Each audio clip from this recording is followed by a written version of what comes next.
E aí, turma? Tudo certo? Aqui é o Prof. Thor de novo. E hoje eu decidi trazer uma questão pra gente que caiu no Enem de 2016, na primeira aplicação, né? O 2016 foi um ano que teve duas provas do Enem em função das ocupações das escolas públicas.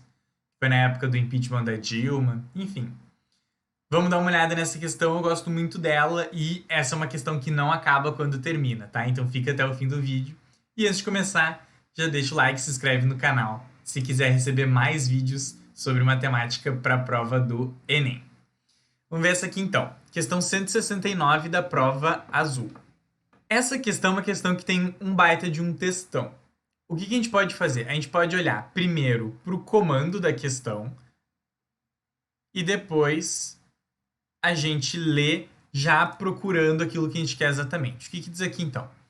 Para atingir a meta desejada, o percentual deve ser difícil, né? Não tem muita informação aqui. Fala meta desejada, fala em percentual. Vamos ter que ler essa questão mesmo, uma questão que tem uma interpretação um pouco mais difícil. A distribuição de salários pagos em uma empresa pode ser analisada destacando-se a parcela do total da massa salarial que é paga aos 10% que recebem os maiores salários. Isso pode ser representado na forma de um gráfico, formado por dois segmentos de reta unidos em um ponto P, cuja abscissa tem o valor igual a 90, como ilustrado na figura. Vamos olhar para a figura aqui, ó.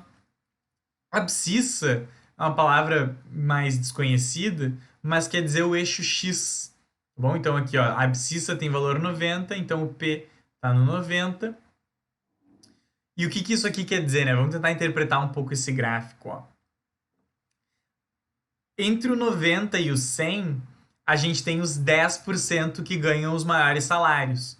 Então, essa área B aqui é a área dos salários conforme a gente vai avançando nos funcionários que recebem mais.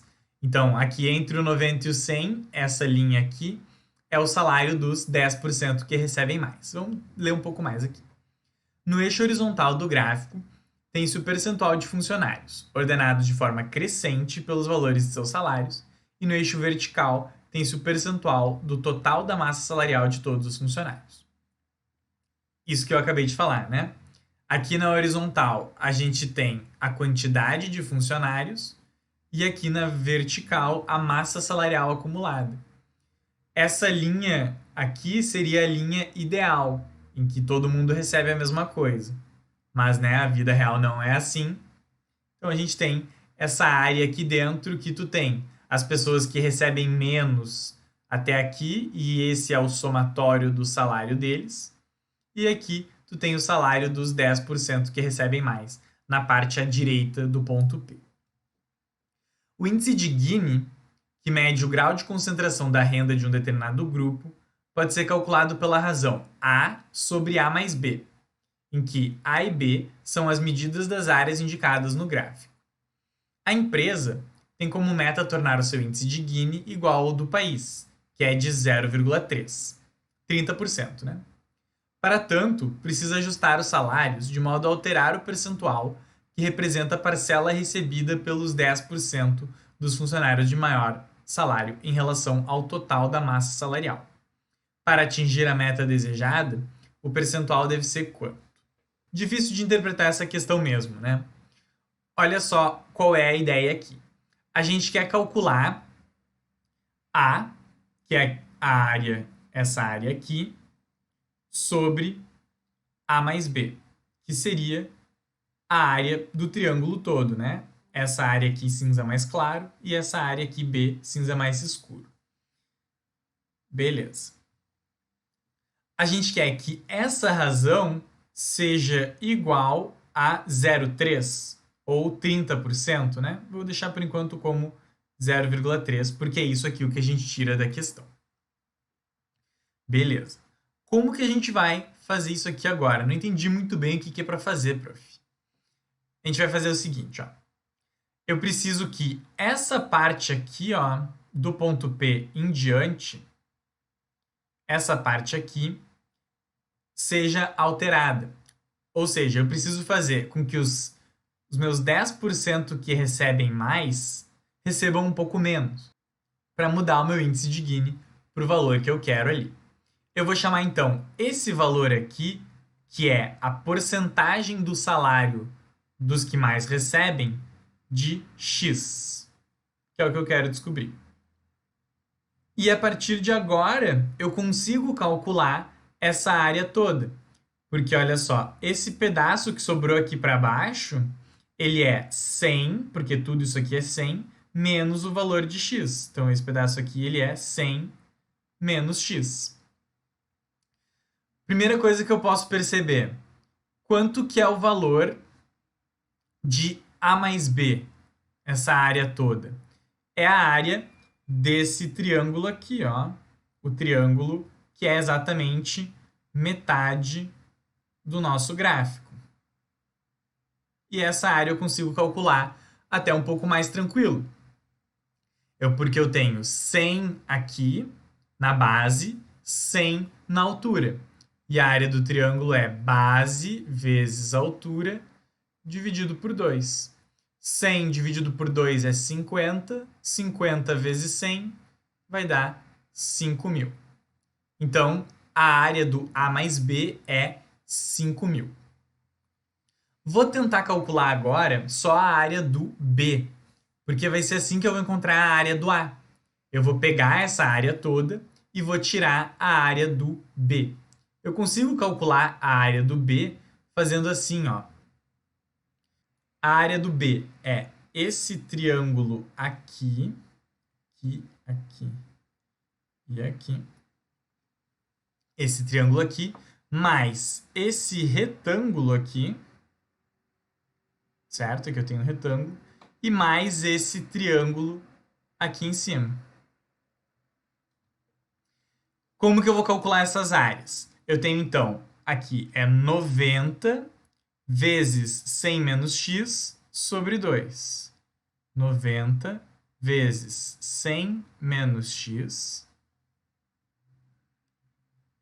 sobre 2. É um triângulo, né? A base é 90, a altura é 100 menos x, eu divido por 2 porque é assim que eu calculo a área do triângulo. Mais esse retângulo aqui, que a base é 10, né? Do 90 até o 100 eu tenho 10, e a altura é 10 menos x. Então, 10 vezes 100 menos x. E mais esse triângulo aqui de cima, que vai ser 10 de base e x de altura. Então, 10 vezes x sobre 2. Beleza. Então, a nossa área do B vai ser 90 dividido por 2, 45. 45 vezes 100, 4.500 menos 45x, mais 10 vezes 100, 1.000, mais 10 vezes menos x, menos 10x. Vou continuar aqui na linha de baixo, mas é tudo a mesma linha, tá bom? Mais 5x, né? 10x sobre 2, 5x. Então, a nossa área B, ela vai ser 4.500 mais 1.000, 5.500. Menos 45 mais 5, menos 40. E menos 10, então, menos 50x. Essa aqui é a área do B. Para calcular, então, a área do A, eu vou fazer os 5.000, que é a área A menos B, menos essa área aqui. Então, eu tenho, né? A sobre A mais B tem que dar 0,3.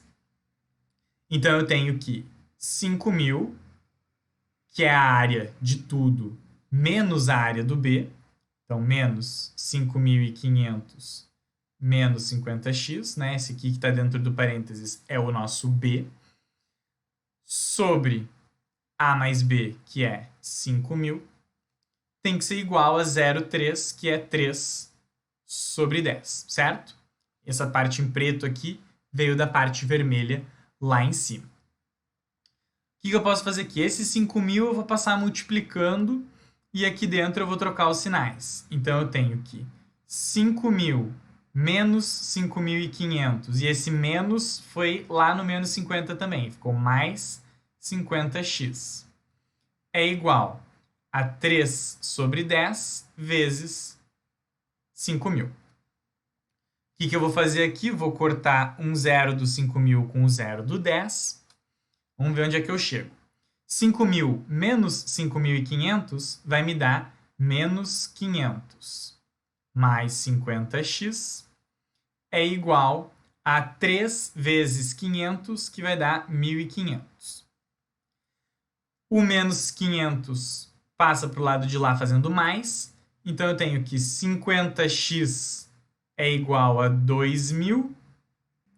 O nosso x, então, vai ser 2.000 dividido por 50, né? O 50 aqui vai passar dividindo. Eu não vou armar a continha porque eu fiquei sem espaço, tá? Vou só colocar o resultado aqui. Vai dar que o x é igual a 40. Então, para atingir a meta, o percentual deve ser 40%. Eu acho essa questão muito maneira, porque é uma questão interdisciplinar. Ela aborda, a partir de uma visão matemática, um conceito da geografia, que é o índice de Gini. Aqui está especificamente aplicado para uma empresa, mas países também têm o índice de Gini, e ele mede a desigualdade de um país. Um país que tem um índice de Gini muito alto tem uma desigualdade muito grande. E pensando nisso, vocês acham que o Brasil tem um índice de Gini alto ou baixo? O Brasil tem um índice de Gini bem alto, é um dos maiores do mundo, é um país bem desigual.